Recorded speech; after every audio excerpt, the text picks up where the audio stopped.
Do you mind if I ask you to sit? I need to set up the camera.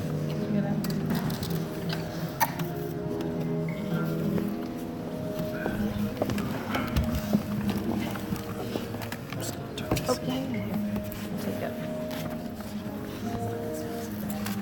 And maybe just tell Frank when you think you're gonna have the live stream going and we can get started. Are you taping it? Yes, we are so high tech. So my friends who were coming with the camera have a flat tire. Like a blowout. A blowout. Like a. Are they all right? So they Yeah, have they're okay. another car picking them up. But Somebody had a blowout. yeah, no. One of our his godparents were in a car that had a flat tire, so they're on their way. That's why this is empty. So you're gonna wait? We're gonna wait just a little bit, yeah. And this is our live stream camera. Our backup option. It's gonna look great. He's been a wonderful guy. I've lost her in the full time. He's unemployed right now. Yeah. So maybe a job opportunity for me in all this. I'll teach you how to be a priest too. Just the good bits. Yeah, exactly. I was like, yeah. So, Whenever you want.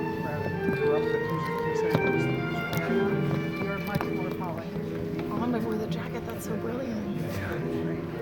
Oh, very bad connection. Thank you for being there. Is it your phone or Rhiannon's? This is Timothy. It's the only one we can get going. Okay. I think you need So- something underneath it now. Yeah, we need a better setup. Who did? We need a All better by yourself? No, Dean. All right, I'm not gonna worry about it. Do you want to put it on the other side? Is that better with the light? You're right here. Because I you guys think can. it's going to be more backlit from the other side. Got it. No, I meant the other side of the aisle. Yeah, I'd rather have it in front of You me. know if the electric one ever came in? I don't. Here, I'm gonna look at my phone, which I'm gonna also put on silent because I forgot to do that. Dana, Adam, the only problem is when we get out to give Oh, speeches. yeah, maybe I'll put it on the other side. Yeah, exactly. Because I don't think the other. Well, no, one's on the other side is getting out.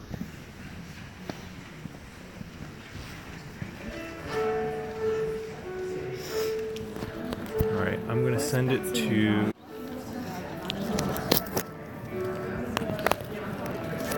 All right, we've still got 7 minutes.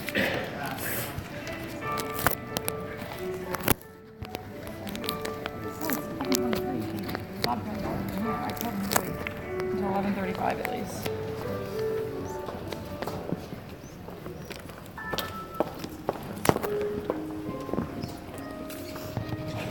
So, Yeah. you might have to just hand type it. All right. Do you need it? No. You'll figure out where Get to. it. You should have a link in your email. But I can't connect to the internet right now. Let me get you some internet. Let me get you some internet. No, but you can. Do you want to run down to the parish house, or you want? I can give you internet on your phone. I mean, on my computer. And if you don't want to do it,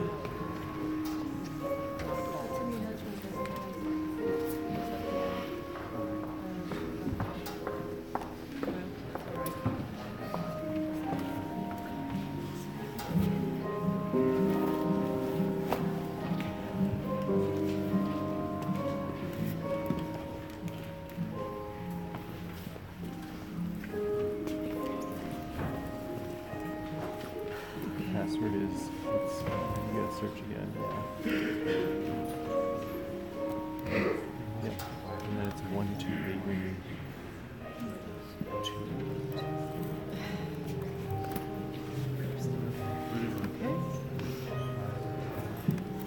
I go to my inbox.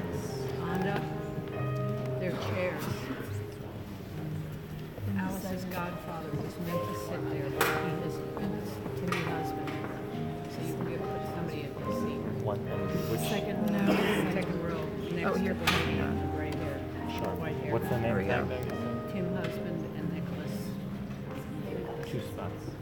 Seems like there's 3 there, maybe, But but 2 I don't know available. if the third one is. I did. Let me change the link. All right. Yes, I do them there. You can can also search on YouTube for. That's Timothy Roberts, but I wouldn't do it that way. They're not Okay. They're just mushed up. It's gonna say it's too hard.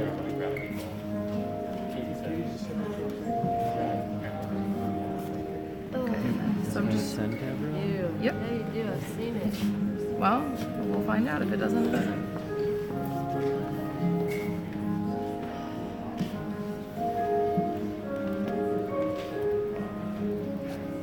Should I do this? No. Live stream.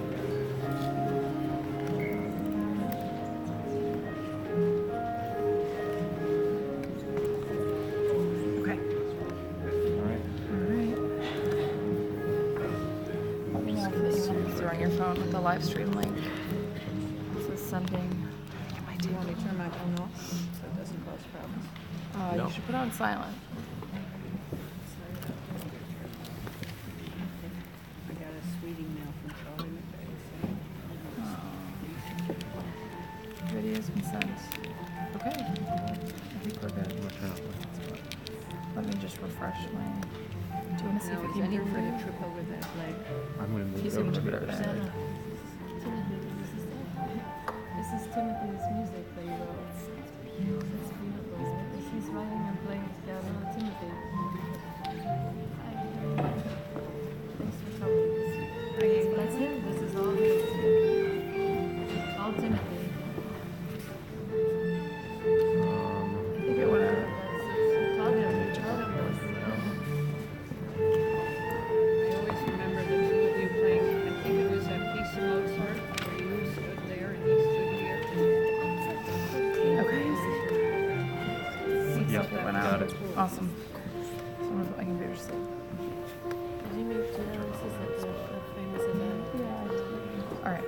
We just sent out the live stream link. So I'm gonna put my computer away. No, the godparents aren't here.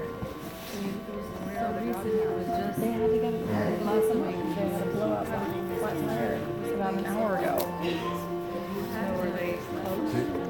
Could they be here? yeah. Let me ask. Do you want to hang on? Let me just call her.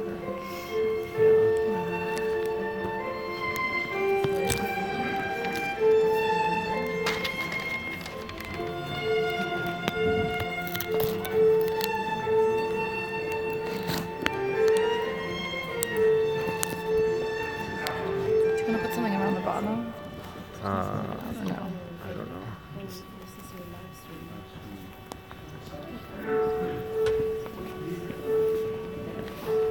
Hey guys. How far away are you?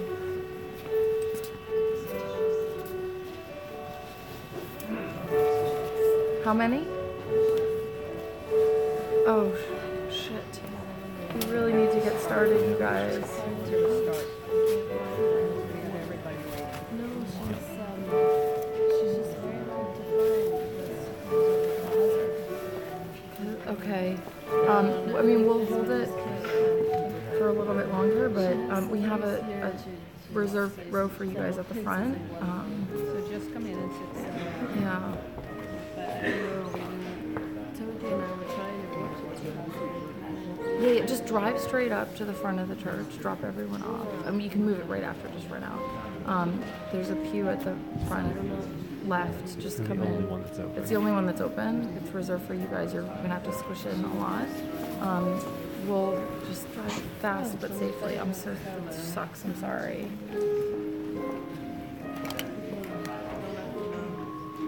Awesome, thank you. All right, bye. They don't see me. Okay. Hank and Betsy. I was just gonna wave at her and say hello and thank you for coming over. No, Hank's Sarah's cousin. I know. It took them, their car had a huge flat tire. It took them 20 minutes. They played at Phoebe's wedding. Yeah. Did they? Did they have? No, when she went out and watched the camera, we supported. No, I remember no, I think because they're gonna come. They're just only 15 minutes from here. she had a swear down. And she had no idea And how people to are swear still down. coming. And I had to teach everybody how to do-si-do swear down. I said, where did you learn that? She was a photo swear down. The mic is on. Hank was one of 4 brothers. Okay. So we'll get that. Got it.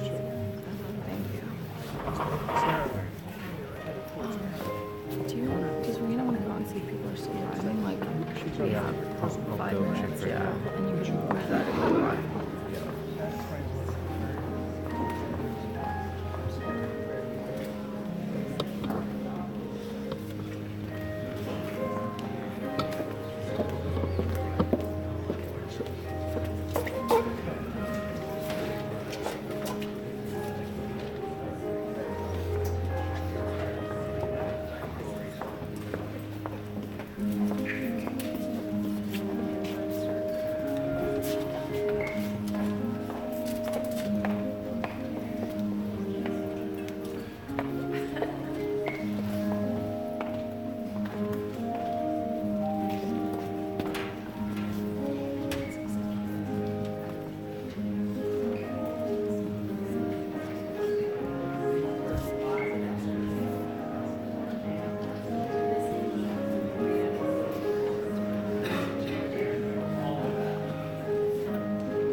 So if you want to sit on the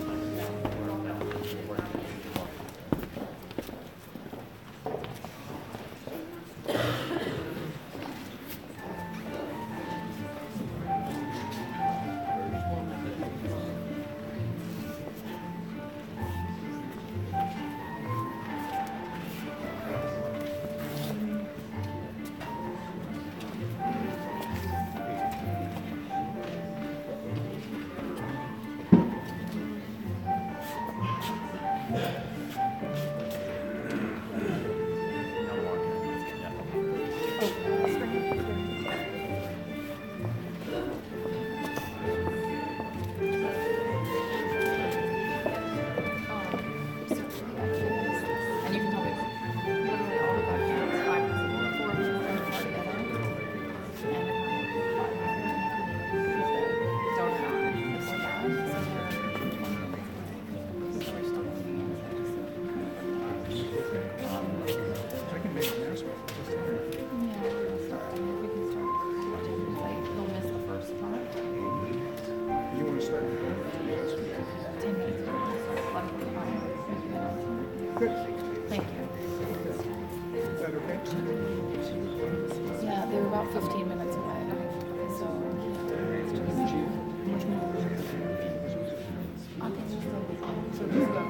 so it's, I think it's about 10 minutes. You can probably go listen to his music if you want.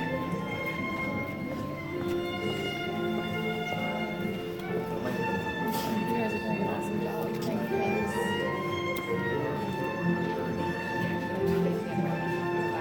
Yeah, I think we're gonna have to close it a lot. I'll get people. All right. Good afternoon, good morning. First, you need to know that all the music that we have been playing since the Schubert on the piano was Timothy's music recorded, and that was him performing and composing the music. The reason that we're holding on for a few minutes is that all of the godparents were in one car and they had a flat tire. As you can imagine, it's hard to change a tire in this weather. So we're expecting them in around 10, 15 minutes. So I thought what we do is play one more loop of Timothy's music. If I can ask you to be patient, and hopefully you'll get there, but if not, then we'll go ahead and start. In the meantime, obviously this church was not intended for people as popular as Timothy, although he was a wonderful friend of mine, a wonderful part of our church. We're not used to this big crowd, especially on a beautiful winter day like today. So what I'd love to say is from past experience, what people want to do is just be in the room to be part of the celebration of Timothy's life. So I'm inviting all of you that are back there, any that want to come and either stand in the aisle or sit in the aisle, find a place up front. The idea is just to be here and be part. So if I can get some brave souls and people who by nature are exhibitionists, they can come up and sit on the front steps. There we go. And I know it's not easy to stand, but standing is better than being outside in the cold, okay? So do stand in the aisle if that's appropriate. There's room for some people behind there too, right? Great.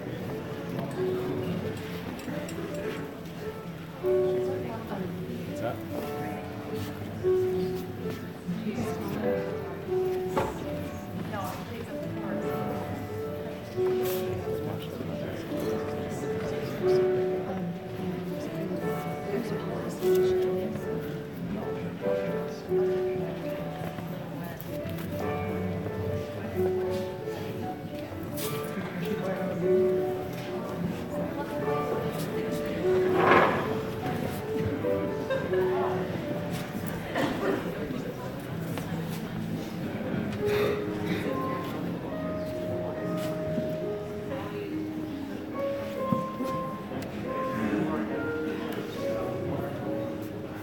That's better.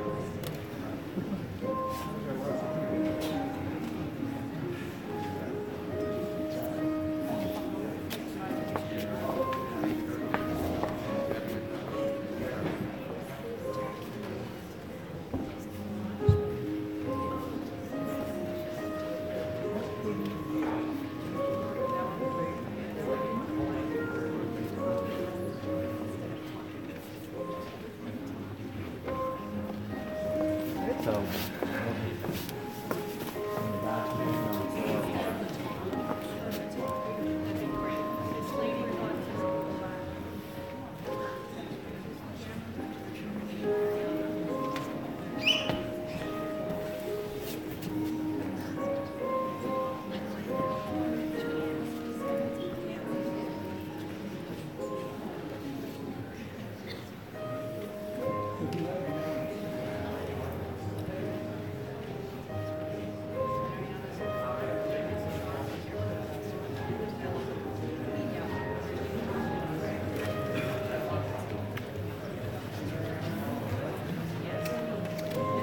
Adela played violin in the church.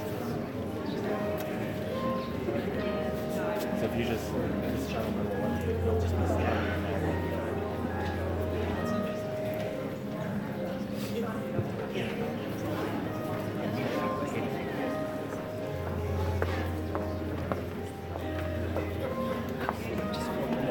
Yeah, no. You might have to speak to it.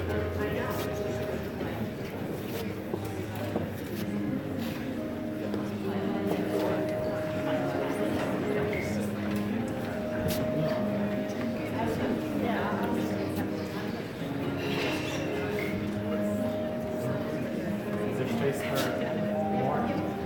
One?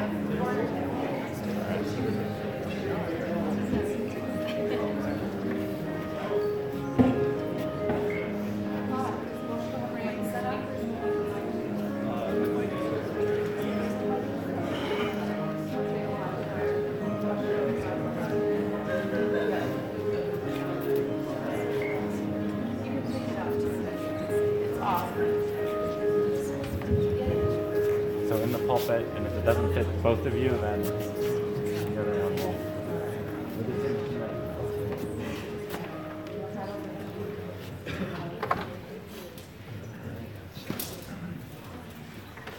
Okay.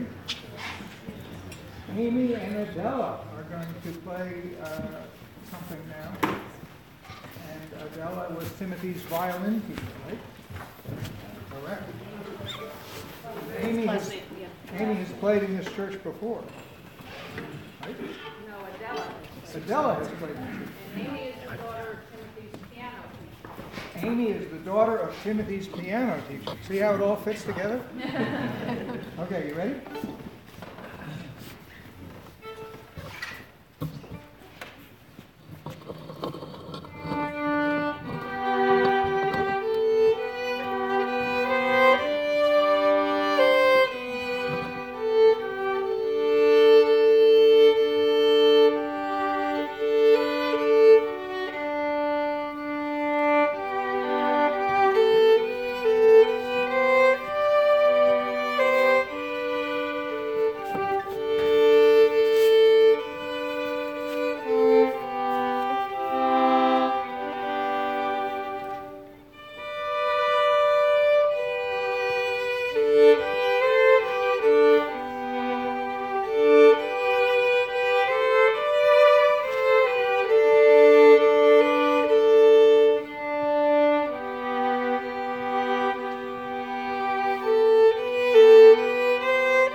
We'll go ahead and start then.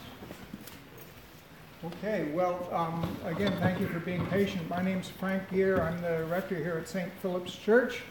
And I realized a few days ago that I've known Timothy for 30 years. When I got here, he was 11 years old. He was a fine young man. And over the years, I've watched him grow into an even finer man, a wonderful husband, most recently, a wonderful father, and the whole time, a wonderful son to Katie and to Maury. And I think if as having the privilege to begin the ceremony celebrating his life, if you asked me to pick one moment that most impressed me about Timothy, it was a somewhat odd situation because it was at a Super Bowl party. Now you have to know that it wasn't that odd because the Steelers were part of the Super Bowl. But at the Super Bowl party, Timothy had brought his father to be part of the party. And it was when Maury was very, very sick, near the end of his life. And I remember Timothy arriving with his father, and he was wrapped up in a great big blanket. And the two of them sat there with him literally sitting on Timothy's lap as he hugged him to just try to keep him warm. And it was a tight game and a close game, and actually I lied about the Steelers being part of it because it was the Giants and the Patriots. It was a famous game, but I got another story about the Steelers. But anyway, the Giants and the Patriots were playing this game, and the Giants were behind. Hopefully they could catch up and defeat the Patriots. But at halftime, Maury whispered to Timothy, "I really have to go home. You know, I'm just feeling too poorly and feeling too cold." And so they apologized to the rest of us, and Timothy wrapped up his father even more, and off they headed. But as they hit the door to the room where we were watching the Super Bowl, Maury turned around and he said, "Don't worry, Frank, the Giants are going to win." And they did.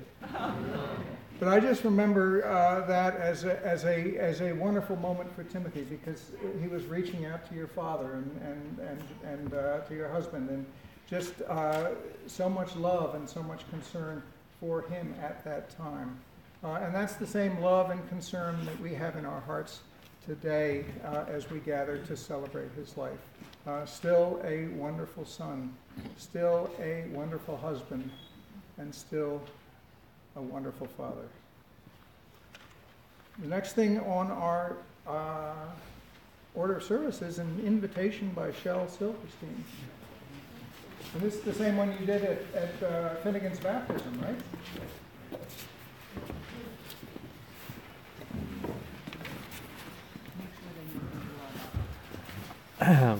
You do that, she said, "Make sure they know who you are." I always do it. Yeah. Oh dear. So I'm Bob Greedy. I'm Jay's dad. And about 3 years ago, Timothy put together a ceremony for Finnegan's baptism. And he selected quite a wide variety of readings and assigned a half a dozen or so of us to do each reading, and this is the one he selected for me to read. And I think it captures something. Timothy's such a rich and multidimensional person that we all knew. This captures one important aspect of that person. And it's something that he and I shared. I think that's why he picked me to read this poem, and it's appropriately titled Invitation.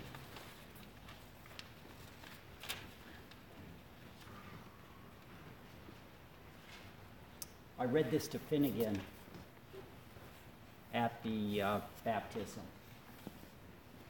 And I'm now reading it to all of you and to Timothy. If you are a dreamer, come in. If you are a dreamer, a wisher, a liar, a hoper, a prayer, a magic being fire. If you are a pretender, come sit by my fire. For we have some flax golden tales to spin. Come in. Come in.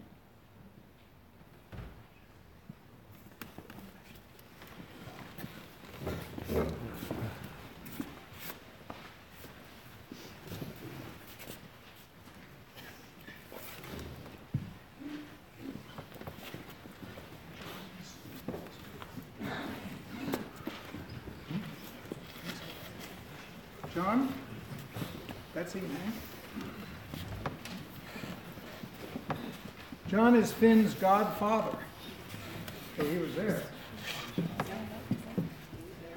Stand up. Everybody stand up. Please.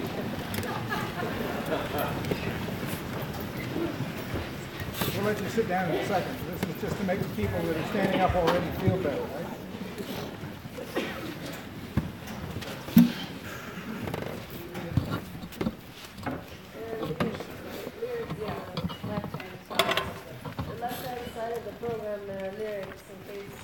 Please, yeah, sing along. This song is just so zen. Oh, I'm John Udell. I'm Tim's friend since freshman year in high school. He just lived across the hall from me, and we just were inseparable since we first met, and we lived together for 4 years, and we still would hang out all the time. We just went to a Katy Perry show a few weeks ago. And it's funny that this is a great, this song, Let It Be, is just so very Tim, so very zen, and you know, I saw Paul McCartney without him a couple months ago, and he was very upset with me. Anyway, he would have, he's just my favorite person in the planet. So please, if you could help us sing this song. I think everybody knows this one, right? Okay. You know the chorus, but sing whatever you can.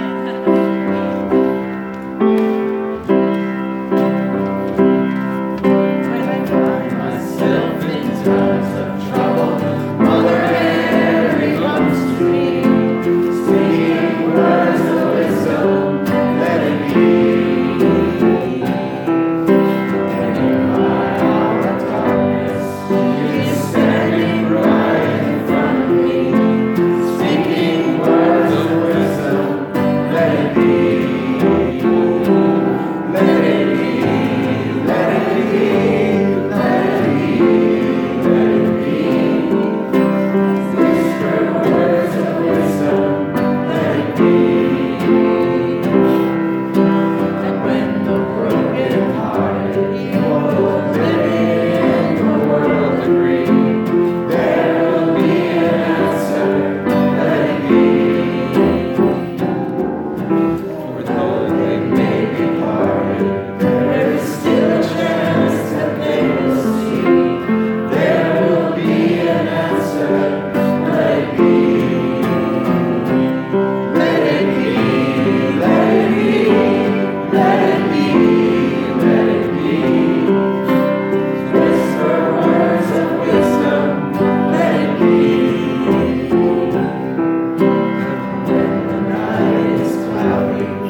Do you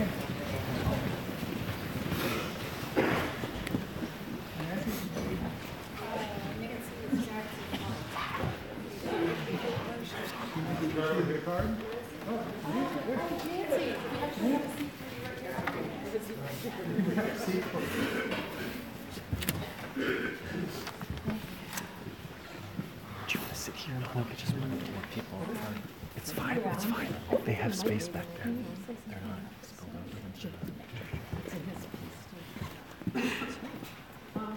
What if I took the microphone? Sure.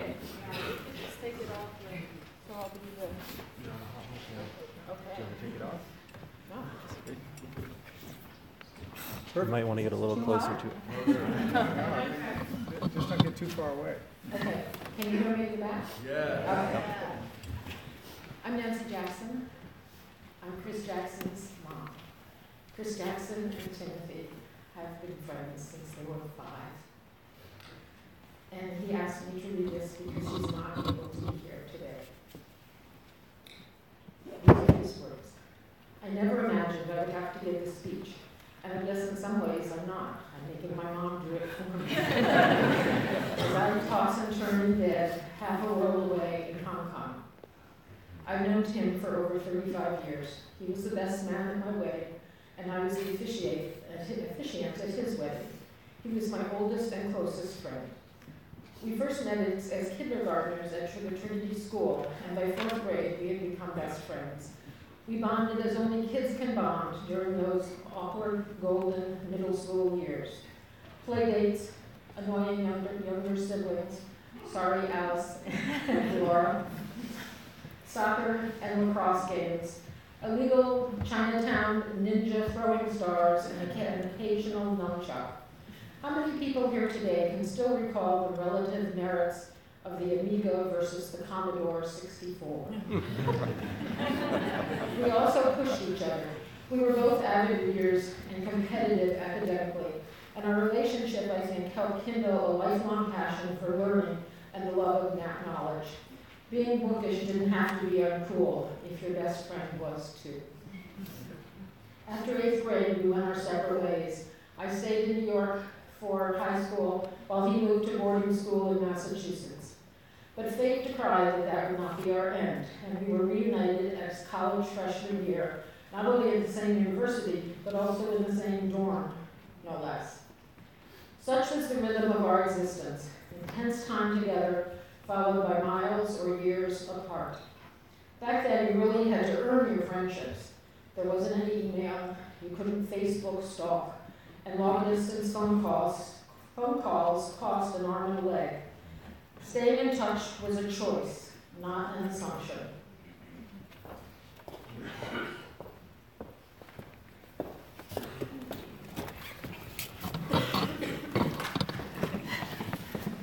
Our relationship was based on ideas and ideals, on books, on humor, on conversation.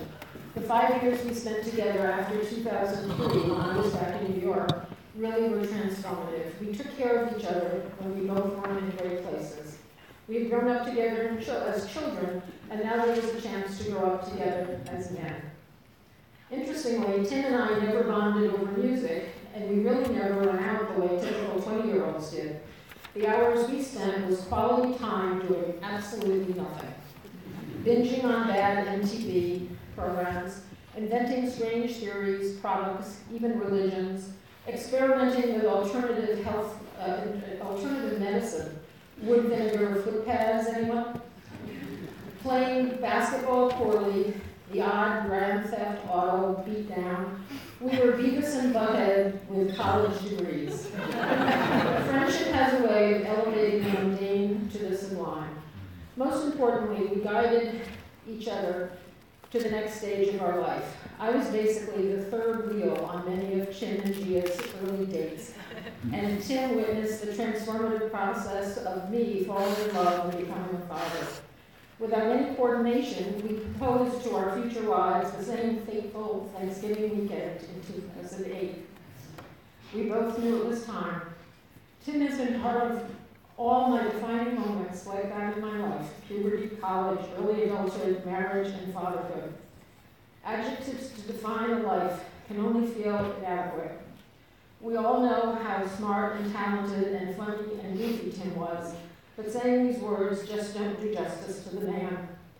He was very much cut from the cloth of the old Renaissance mold, learned in all the arts, an incredible freethinker. I absorbed so much from just being around him. He was hard on himself at times, and he had a lot to live up to. Success ran in his blood. He struggled in a lot of ways that I struggled, and in other ways that I haven't. That's part of our bond. I always felt like he never gave himself enough credit. I wish he saw himself the way everyone else did, or at least the way I did. I'm overcome by such a range of emotions. As I sit here 8,000 miles away writing these words, I wish I could be there. I wish I could see the faces of the people whose lives he touched, hear their many stories. I wish I could hug all the people I love in this room. I thought a lot about what Timothy would want for today. I know he would want to try to lighten the mood, to not have it be so serious, so morbid, not to have this be about him, but I think he'd also recognize that this sucks. Because there are no real positives to come out of this tragic set of circumstances that befell him. No words can spin this to make anyone feel good. I honestly always felt that our best years were still ahead of us. The cycling of time and space made us due for another longer reunion. And as I try to make sense of a world where he isn't physically present, I say I still feel his presence. I see it when I look at my godson, Finn. I feel it when I talk to Gia. I feel it in my own children, and I hear him whispering, integrated into my own voice. Even though I know he lives on, I also know there will be many things I'm going to miss and just can't ever be replaced. I'm going to miss him calling me out the way only a friend can. I'm going to miss a confidant who I can say anything to, no matter how irreverent or ridiculous. My friend on the other side of the world. I don't have any regrets in our relationship, nothing that was left unsaid. Tim knew what he meant to me, and I have faith I meant the same to him. The next stage of my journey is going to be much lonelier, much darker without him. But I will have to put one foot in front of the other because it is what he would want. Today's service is a memorial to a man taken from us too early, and we should honor him the way he would want us to, with respect, with care, with humor. Remember his kindness, remember his energy, remember the way he made you feel valued. In this spirit, he will stay alive forever. We're now going to play a piece of music composed and directed and performed by Timothy earlier this fall.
I'll sing peaks and valleys from the bottom of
can see you on that mountaintop, reaching down to pull me up, past the tree line to the summit, where you can see for miles. I feel you're always with me, my compass and my guide.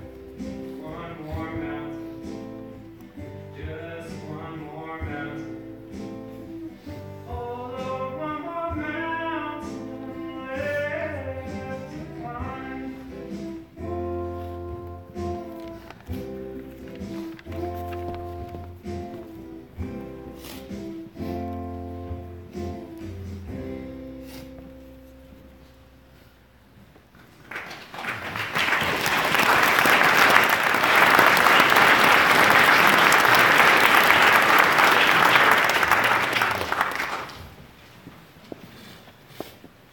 I have a prayer for Timothy and a prayer for Finn. Lord of all, we pray to you for him we love but see no longer. Let light perpetual shine upon him, and in the goodness of your mercy work in him the good purpose of your perfect will.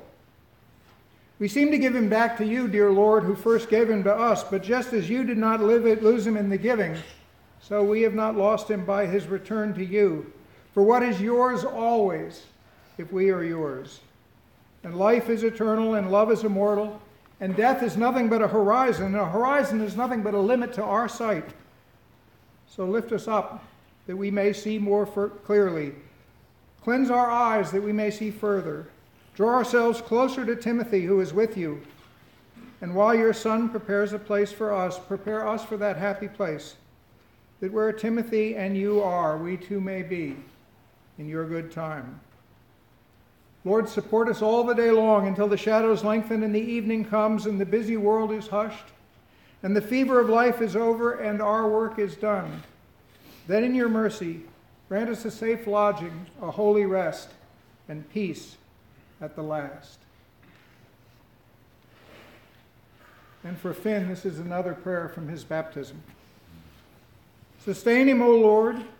Give him an inquiring and discerning heart, the courage to will and to persevere, a spirit to know and love you, and the gift of joy and wonder in all your works. And join me as we say, Amen. Amen.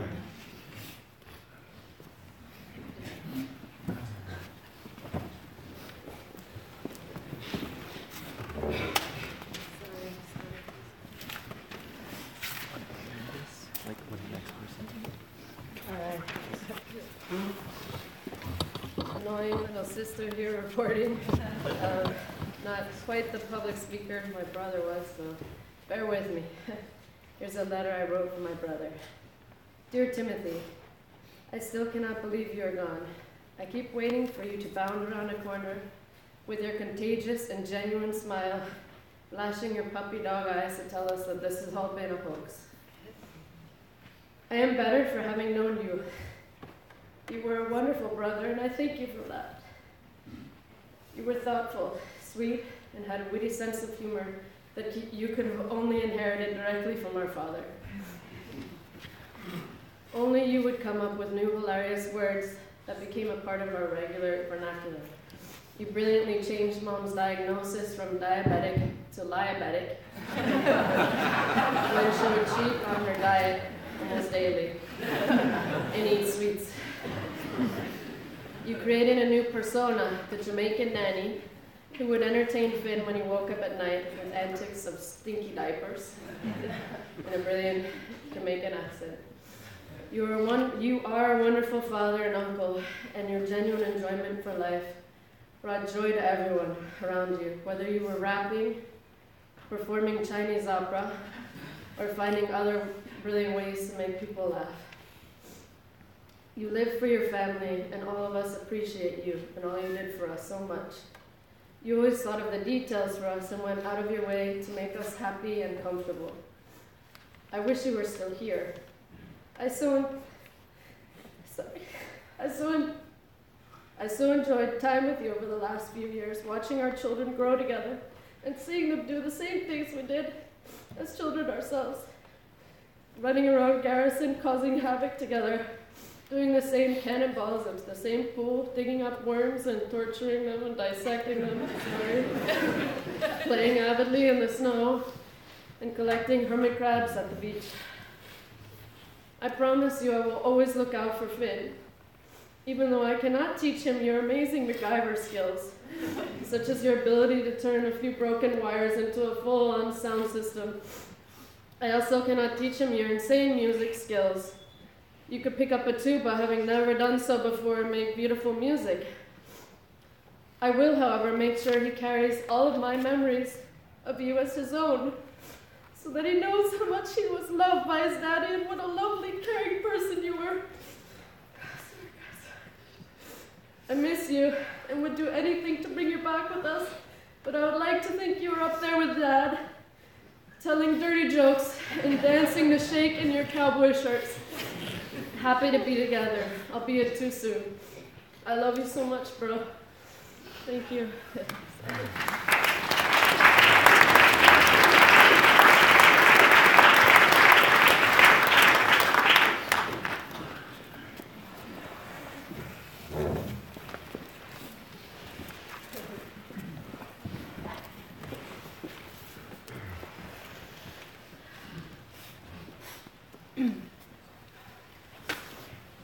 Hi, I'm Gia. I'm Timothy's wife. I've met many of you. A couple of you I haven't met, but I just wanted to say thank you all for being. Thank you for being here today. And I'm sorry. I'm going to try not to look anybody in the eye because I will lose it. Thank you guys. Thank you for your love. Thank you for your amazing, your emails, your notes, everything you sent through the ether to us when we were in Bogota and here. We felt it and we feel it now. Thank you for your support today, yesterday, and I know in the many months to follow. It's tough to know okay, the speaker is weird. To know where to start and what to say. So forgive me in advance. This is a little bit of wandering, and I've included a little humor, as I think every single person has here today, because Timothy was filled with wit and humor, and I'm not nearly as funny. And please forgive me if I just have to take a deep breath and cry a little bit. On our way home from Bogota, Finn and I were on the plane together, and I've been telling him that his daddy is up in the sky. And so we get on the plane, and Finn says to me, "Mommy, are we going to be closer to Daddy?" And I said, "Well, kind of." And I started crying, of course. And he said to me, "Mommy, your cry drops are getting on me, and you're making me wet." And then he said, "Mommy, pull it together." And I realized, I don't know if he knows what that means, but when he's having a tantrum and a bad day, I say to him, "Finn, pull it together." So I am going to try to pull it together and just help me. Finn has been, a huge, huge salve on this sort of gaping wound, and he's not sitting here. He's down there playing with the kids, and he's going to come up in a little bit, and he's going to be shy because there's so many of you. But try to see him, and you'll see pieces of Timothy in him, and I know more of those will come to light through the years, and I'm very grateful for that. It's no secret that Timothy loved being a father. He was an amazing dad to Finn. He composed music with him. He cooked with him. He baked with him. He explored museums with him. He rode buses, subways, taxis with him, and he allowed Finn to drive our tractors, our trucks, our cars, very illegally, but he was supervised. He indulged Finn at story time when he would read to him. You know, I might get through 3 books. Timothy would read like 10. And every night when I would get home in time to see Finn and put him to bed and ask him, how was your day? He would barely mention preschool or anything. He would just say, oh, he would tell me about Daddy Finn time. And he called this sort of Daddy Finn time, whatever time they spent together. And Timothy would promise him every morning when he was eating breakfast, today Daddy Finn time will be lunch, or Daddy Finn time will be dinner, or we'll be taking you to the park. And 2 days ago, I was going through all the photos on Timothy's phone, and there were not dozens, but hundreds of selfies with him and Finn that I didn't know were there. Like hundreds. Like maybe 3 pictures of me. It was fun. So, you know, while Finn only had 3.5 years with Timothy, I was lucky enough to get almost 15. And you're hearing from people today who got, you know, 35, 42. And for our 14th anniversary this past year, I picked up this silly book at a bookstore around the corner, and it was entitled 50 Things I Love About You, and it had a fill in the blank on every page. You know, I love it when you blank. And I filled it out, and I thought about bringing it here today, and then I was like, it would bore you, and I could talk about 101 things I loved, and all of you love things about Timothy too. So I thought I'd just reflect on a couple of the lessons he taught me, and I think he taught a lot of people. And just I think if we live by those lessons, we'll really be honoring his memory. And so I think about how he lived, and he lived with intention, you know, real, you know, thoughtful intention, but not dogmatism. He lived with humor. He lived with a lot of music, as you heard today, with sort of MacGyver ingenuity, as his sister mentioned. And a lot of patience and care. And that care was for me, Finn, his friends, his family, his mother, his sister, his niece, nephew. And, you know, he called his mother. He talked to his mother twice a day. And he would do anything for her. He took care of Forest Farm, which I hope you'll come visit after this. And he took care of her, and he always troubleshot, I don't know, printers, computers. He's very good technically. And I have found myself thinking in the past weeks that if Finn grows up to be half a good a son as Timothy was to his mother, I will be very, very fortunate. Timothy was also a great brother to his sister. I tried to think of an example. He dutifully and even kind of enthusiastically helped his sister move apartments every couple years.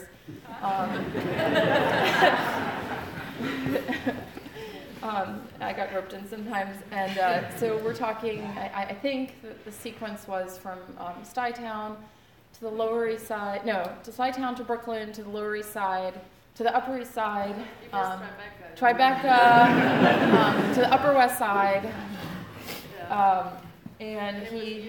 And then to Costa Rica.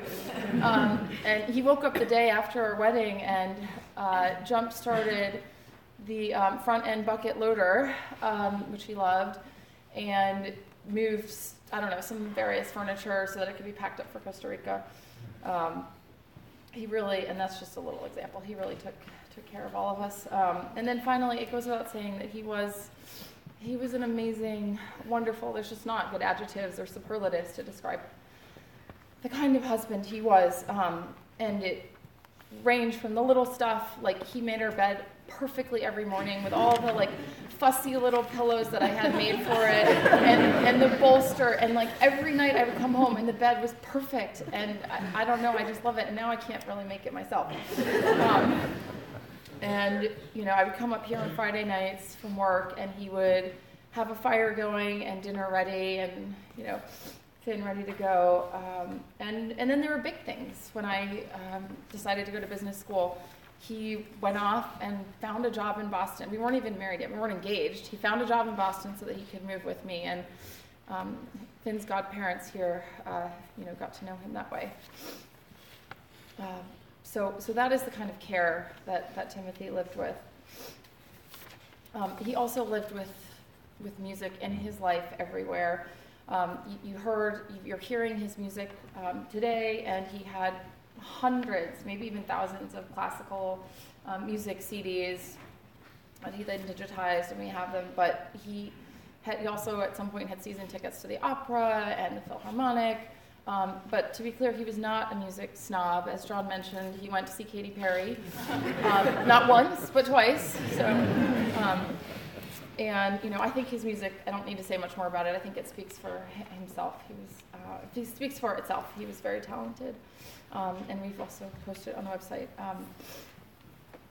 He lived with sort of ingenuity and embraced, he loved to tinker, and I think he got it from his dad and his grandfather. I never knew there were so many uses for duct tape, or the need to own so many headlamps. Like, you would think he was a coal miner. We had them in every set of hooks in New York. Here there were 5 headlamps, and he was technologically super savvy, as Alice mentioned.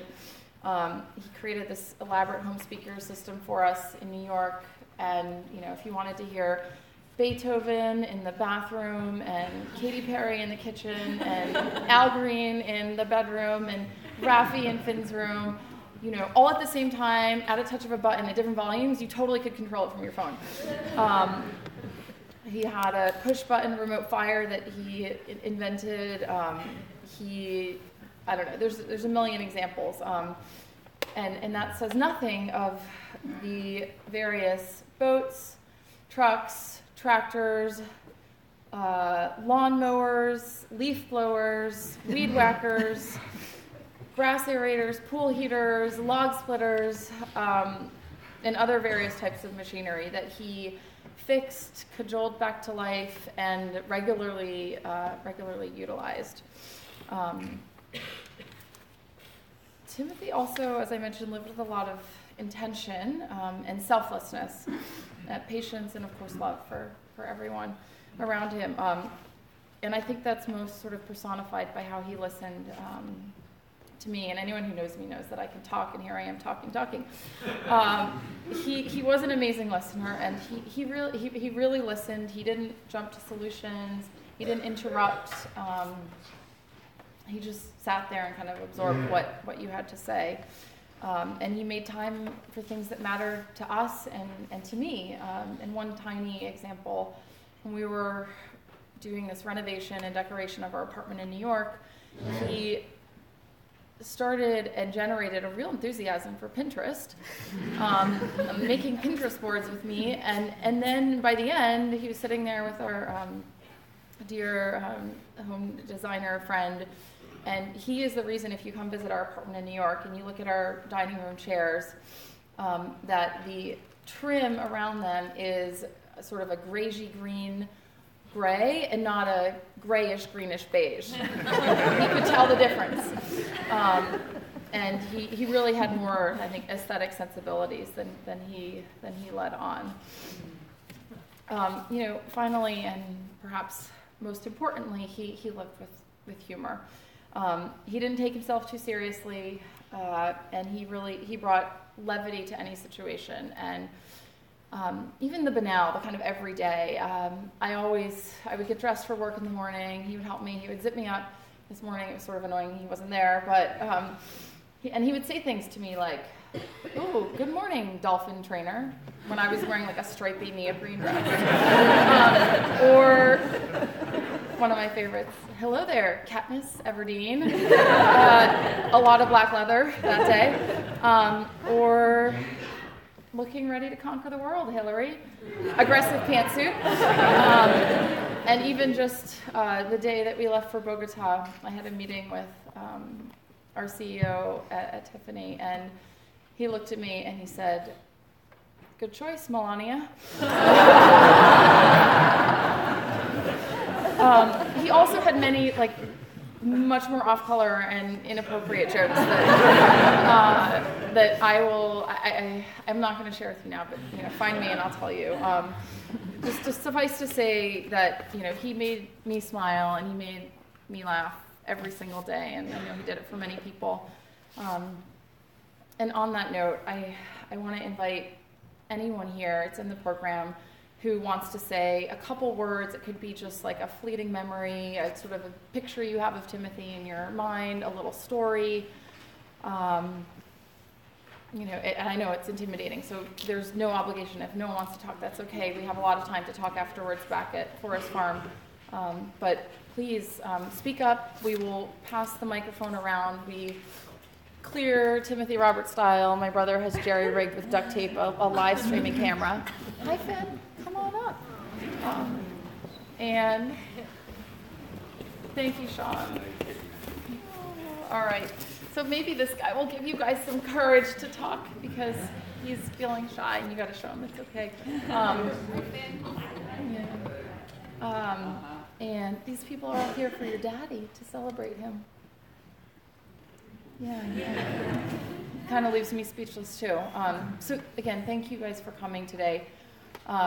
Frank is going to help facilitate, and he will cut you off if you're talking too much, apparently.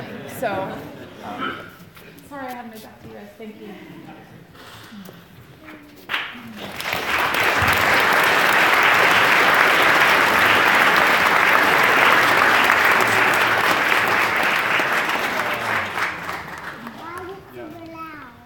Can everyone hear that?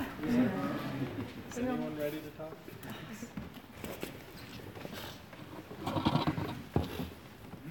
She keeps putting herself down, but she is a planner. She planted me. So make sure you go first. My name is Doug Copeland. I grew up with Tim. Moved to Garrison when I was about 3.5, and we met because I took a pair of vice grip pliers, went down in the basement at Finn's age, grabbed a hold of a water pipe and snapped the valve off and flooded my basement. When you have 4 inches of water in your house, the plumber comes over and he looked at me, and I'm sure he had a lot of things he wanted to say, but he got right down in my face and he said, "You need a friend." Which is true. And I just moved to town and he brought me to Tim's house, and that's where it began. And we had a youth full of adventures of BB guns and smoke bombs and torturing our little sisters and camping trips and swinging on vines and doing things that now would probably get kids arrested. But we did a lot of really cool camping trips, and one of the ones that was sort of our most epic was we decided we were going to hike the Appalachian Trail for 4 days as 15-year-olds. And so, no cell phones, no nothing, just a lot of gear and the trust of our parents. And my mom dropped us off at Bear Mountain, which is the worst place to start on the Appalachian Trail because you go straight up. It's a ski jump, and you go straight up that. And we hiked for that first day up and down, and our chocolate melted. We got blisters on our feet, but we made it to our first night, to the first shelter, and we met a thru hiker, and we learned all the thru hikers give themselves nicknames. We thought, well, that's kind of cool. And so as we were leaving the hut the next morning, we signed out, kind of ironically, with the Lost Boys. We thought that would be kind of cool, sort of puckish Peter Pan. And we had a map of the Appalachian Trail that we were going to follow, but there's other trails that weave in and out, and we saw one that was a shortcut. We said, oh, let's take that shortcut. We'll save a few hours. And we had a pretty good sense of direction, and we got a couple hours down this shortcut and realized we were not going the right direction at all. And we were now living up to that name, the Lost Boys. And we said, well, forget it. I mean, at this point, our tent had somehow fallen out of Tim's bag. The blisters were worse. Our packs weren't feeling right. And we got out to the main road, and we just said, well, that was a fun adventure. And we actually hitchhiked home, which, again, is not what you're supposed to do at 15. A park ranger, no less, actually brought us to the Bear Mountain Bridge, and I called my mom and said, we're done. And I remember her saying, like, are you sure, honey? And I looked at Tim, and he's like, yeah, we're done. And we walked across the Bear Mountain Bridge and got picked up on the Garrison side. And so when I think about that, and I think about, as we grew older, Tim and I, we didn't go to high school in the same state. I live in Pennsylvania. I lived in Minnesota. He was in New York and Boston and other places.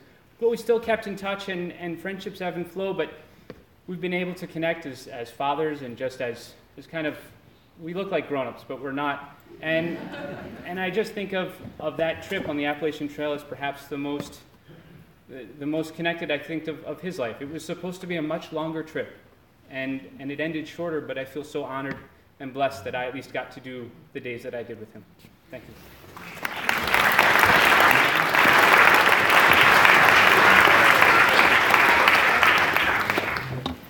Dougie, I have been wondering for 38 years how Timothy, age 3, with only a sneaker in his hand, managed to break a toilet.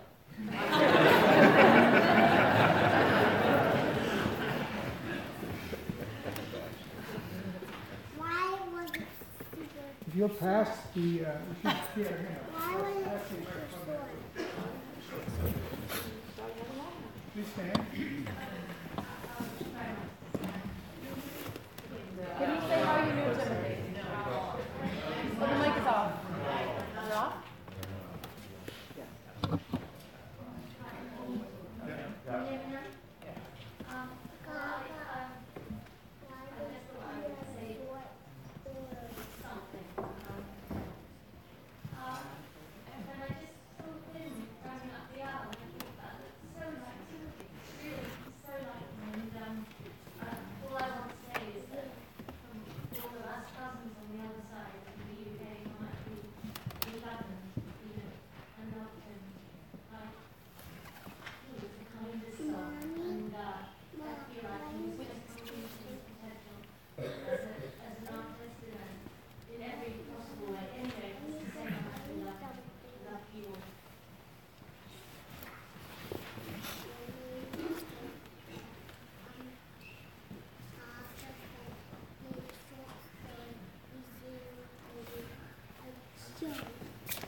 Can you hear me? Is it working? I'll just project. Project. Oh, it's working. Oh, then I'll my name's Monica, and I am one of Timothy's original Harvard Business School fan club members, along with part of this row. And I thought I'd share with you one of the first times, actually the first time that I met Timothy. It's kind of a shocking story, because at that point I feel like I was super close to Gia already, but it had just been like a couple of weeks. And we were still getting moved in, and Gia and Timothy were just gonna pick up a few things at IKEA. And they said, well, Timothy said, hi, nice to meet you, I'm Timothy, I'm dating Gia. Do you need anything at IKEA? And I said, a bed. I need a queen size bed. And I don't even know why I would ask that of somebody. And he's like, absolutely, I'll totally get a bed from IKEA with you, for you. And I don't know who in their right mind would offer that. Like, what kind of generosity of spirit that someone would actually endure that for you. Because my husband has told me until our daughter is in college, he'll never go there with me again. And I remember saying, and he thought it was kind of crazy, I was so excited when he came back with this giant thing out of their car that I said, I'll love you forever, thank you so much. And he's like, who's this girl? But it turned out to be true. And Timothy and I, as kind of a wacky pair at Harvard Business School, we got along swimmingly. And I remember some of my favorite memories are from when he just let loose with his utter joy and exuberance and enthusiasm. I remember one time, if you asked me earlier, what would make an amazing murder mystery party? I'd say just don't have one. Sounds terrible. But probably one of my favorite moments with Gia and Timothy was these crazy elaborate murder mystery parties that we dress up for. And I remember the last one, Timothy was full cowboy, like full cowboy, completely committed to the role. And I was certain he was the murderer, and he just totally duped me. I remember right when Gia came back to the US, and I think like all of us, we kind of said a little prayer to Timothy and to ourselves. We're gonna make sure that we get through this, and we're gonna do it together as a community who cares deeply about Timothy. And that night I was cooking spaghetti, and I was kind of, just talking to Timothy as I was doing this. And I finished this spaghetti pasta like I do hundreds of times for my family. And when I went to clean up the stove, there was one noodle that fell on the stove, and it fell in a perfect G clef. Oh my God. And I took pictures of it. I swear, I know this is a crazy story, but I swear, I was like, you're here, I love you, and we'll always be here for this family. And he'll always be with us.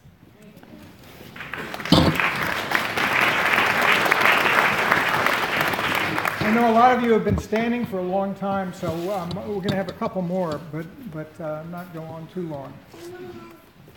That's the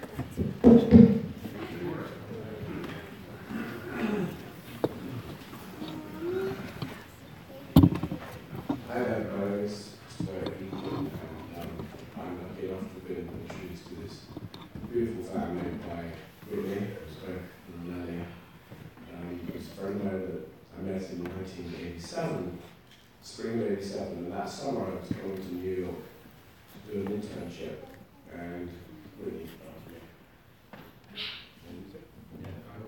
Yeah, keep going. Okay. So anyway, Whitney asked me, where are you going to be living when you're working as an intern in New York? I said, I don't know, I'll bring it. Youth hostel or figure something out. And she said, oh, I'll have a word with my aunt and uncle. I was like, careful about this, because I'm going to remember this offer, and you probably will, after the wine is worn off, forget. And guess what happened? 48 hours later, we're back in the UK, and it says that she's spoken to her aunt Katie, and that I would be very welcome to come and stay with them for 10 days or a couple of weeks till I get myself sorted out. Well, this is my American family, Timothy and Katie. Timothy and Alice are my brother and sister, and always have been and always will be. Katie, my American mum, and Maury was my American dad, and I am just so happy to have known Timothy, to have benefited from his quiet, gentle wisdom and humour. I lived in the apartment with him on Central Park West for 2 months. That wasn't quite 10 days that they kindly offered. And I would, all that they would let me do was to try and, in my trying to contribute, look, if Katie said to me, if Maury and I want to go out for dinner, or maybe you wouldn't mind babysitting, I tried to put beers in the fridge, but of course as an 18-year-old, my fake ID wasn't quite as effective as I had hoped it would be. And I had many, many happy evenings babysitting Timothy and Alice, playing with the Lego, building the train sets. Timothy and I caused a little bit of chaos at Alice's, was it your 9th birthday? So I'm not trying to date anybody here, but I just, my heart is full of you guys, and particularly full of Timothy and his wonderful smile and his wisdom. That's what I'm taking away with Timothy, and so grateful to him for all that he shared with me and my family, with Susanna and our children. Thank you.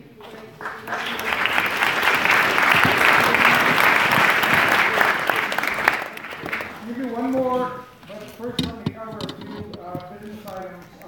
As Gia said, there's a reception up at Forest Farm, but there's no parking up there. If you'd like to go, there are shuttle buses that are going to come up to the church.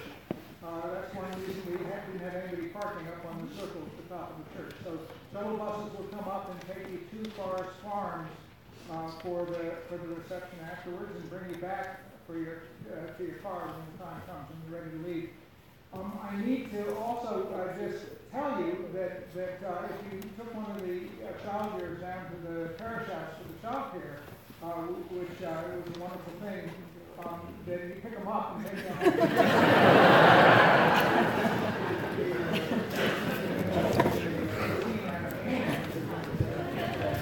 Anyway, and then finally, thank you for the gentlemen that were out there helping with the parking. Yes. In the cold, and for everybody else that's been part of it. One more. I'm sorry, I'm just gonna make one more announcement, which is we love the stories.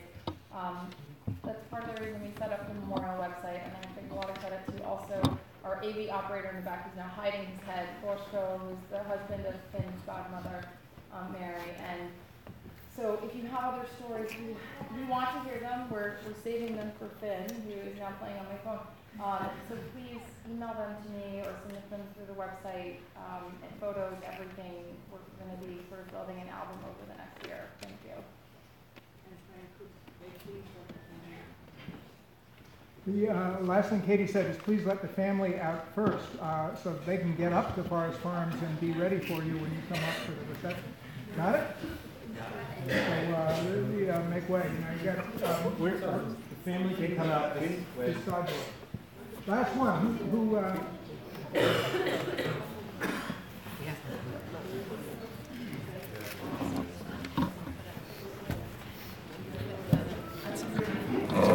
you don't get it, yeah. I'll just put it up on the chair.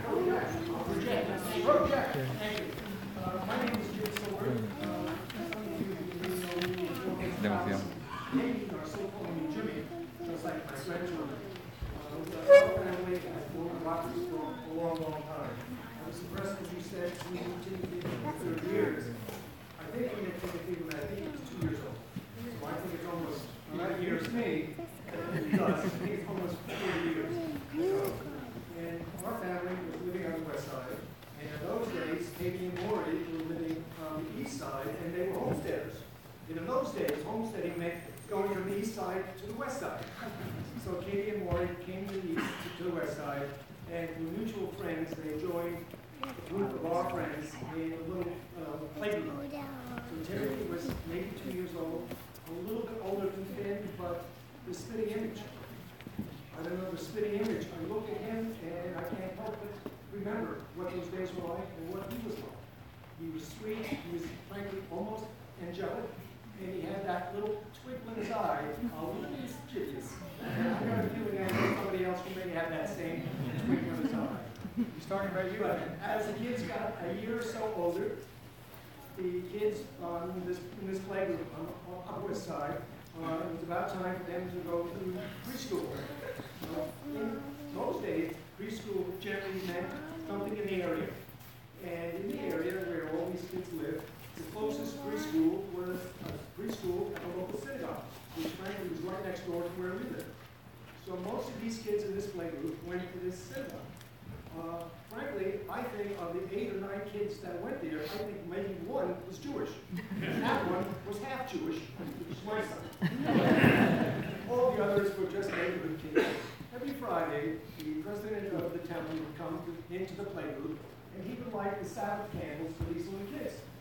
And when he would light the Sabbath candles and was about to recite the prayers, all these kids broke into happy birthday. I'm trying to tell these kids this is not happy birthday.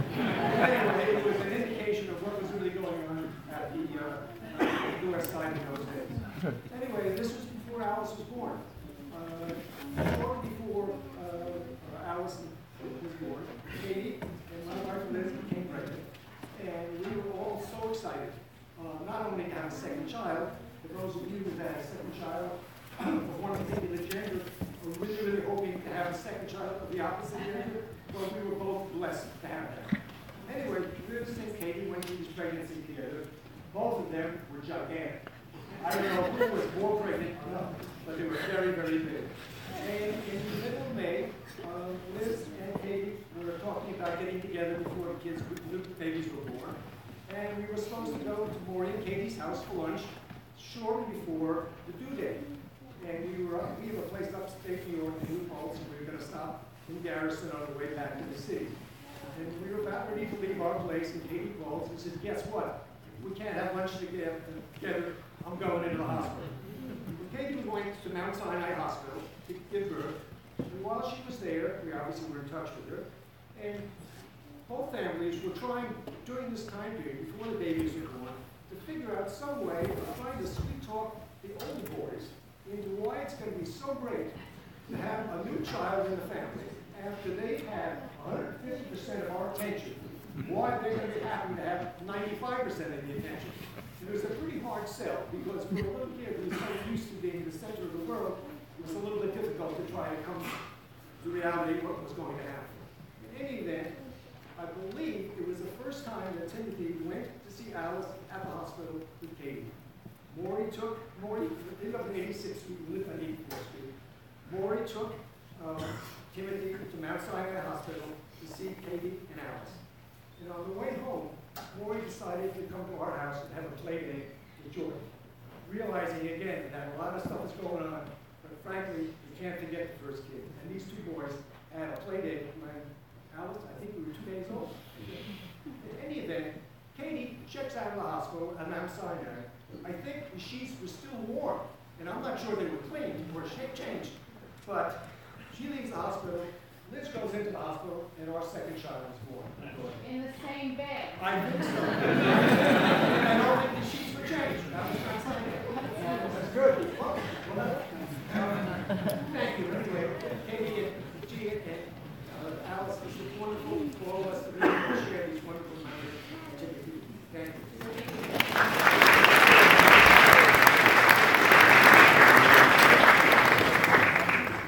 Thank you all so much for coming and being part of the celebration of Timothy's life. Enjoy the reception if you're able to. Guitars, Sula Solis, guitars, Milano, over there, the next line, today. And most of all, we have children down in the house. Puppy. Okay? Thank you. Be safe.